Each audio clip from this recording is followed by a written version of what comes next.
Om Swastiastu, Rahayu, Semeton Sedharma. Di video kali ini, kita akan membahas tentang apa sesungguhnya tujuan mendirikan Pura Paibon, Panti, dan Dadia. Semua isi yang akan dijelaskan dalam video ini dikutip dari Dharma Wacana Ida Pandita Empu Jaya Acaryananda. Tonton video ini sampai habis dan jangan lupa selalu dukung channel ini dengan cara like, subscribe, dan share video ini ke sosial media semeton semua. Selamat menyaksikan.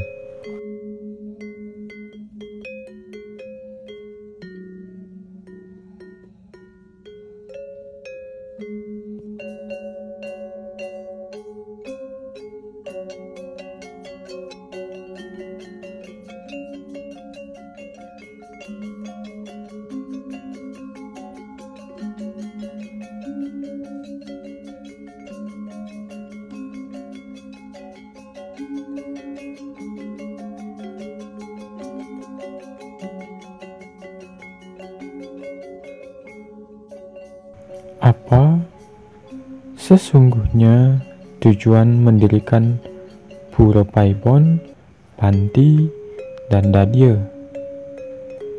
Berikut adalah kutipan Dharma Wacana Ida Pandita Empu Jaya Acaryananda. Dalam ajaran agama Hindu, pemujaan terhadap leluhur merupakan kewajiban yang harus dilaksanakan oleh Pratisentana atau keturunan. Di dalam kitab Tri Dewa Bawa yang meliputi ibu atau mitra Dewa Bawa, peran seorang bapak dalam rumah tangga atau Pitri Dewa Bawa, dan peran seorang guru dalam rumah tangga atau Acarya Dewa Bawa merupakan penjelmaan dewata. Karena itu harus wajib untuk dipuja. Dalam Kekawin Ramayana dijelaskan bagaimana integritas moral dari Prabu Dasarata itu dikatakan Tarmalupang Pitra Puja. Artinya tidak lupa pemujaan kepada leluhur. Dalam rangka pemujaan terhadap leluhur ini ada tahapannya. Hal itu tertuang dalam berbagai kitab, seperti Iti Prakriti, Siwagamo, Putusan Begawan Manohari, dan Jajar Kemiri. Inti daripada isi lontar tersebut, pertama, sesunggil karangan paumahan atau satu teritorial pekarangan rumah. Berapapun kepala keluarga yang ada di dalamnya itu wajib membangun pahriangan yang disebut sanggar kebuyutan. Itu kemulan taksu. Dalam lontar Siwagamo, 10 atau lebih keluarga inti dalam satu pekarangan yang terdiri dari beberapa kakak itu harus membuat ikatan kekerabatan berdasarkan satu keturunan yang disebut Sangga Gede atau Merajan Agung, atau disebut juga dengan istilah Merajan Pertiwi. Bila nantinya kepala keluarga ini bertambah, tersebar di beberapa tempat, lalu mendirikan Sangga Gede atau Merajan Agung lebih dari satu, maka wenang nguwangun Paibon.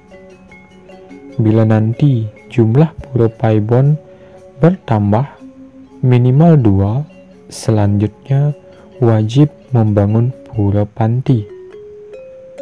Pura Panti ini minimal 40 teritorial perumahan. Selanjutnya, setelah beberapa Pura Panti didirikan oleh satu soro keluarga, barulah membuat Pura Dadia. Dengan demikian, pengempon pura ibu, Pura Panti dan Pura Dadia pastilah satu soroh, sebab berasal dari satu leluhur. Kalau kita perhatikan, itu baru strukturnya. Lalu apa sesungguhnya tujuan dari didirikan Pura Paibon, Panti, dan Dadia itu? Di dalam ajaran agama Hindu, eksklusivisme atau kekhususan tidak pernah diajarkan, walaupun kita berasal dari keluarga yang paling tinggi derajatnya. Pura Paibon, Panti, dan Dadia itu tidak lain bertujuan untuk merekatkan persaudaraan kita dengan sesama leluhur.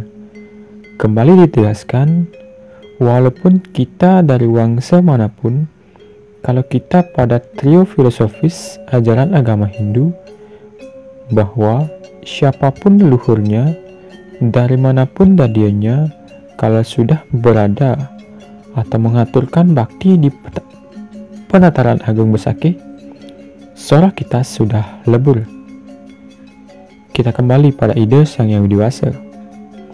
Leluhur hanya media untuk kita kembali pada Tuhan. Dunia Pantaram Dewam atau leluhur akan kembali kepada Guru Dewam. Karena itu, tidak ada gunanya membesar-besarkan aspek genealogi, ras kita dan sora kita, sebab itu justru akan menghambat karakteristik kita yang berkualitas untuk berinteraksi dengan orang lain. Basudewa Krishna mengatakan, kita semua adalah bersaudara karena kita berasal dari benih yang sama.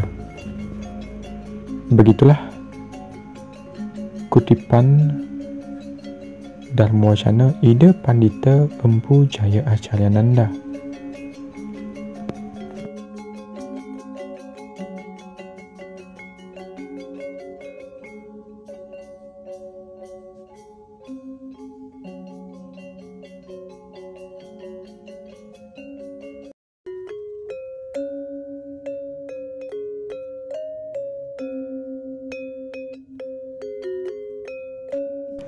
Semoga kita selalu dalam lindungan ide Sang Yang Widiwasa.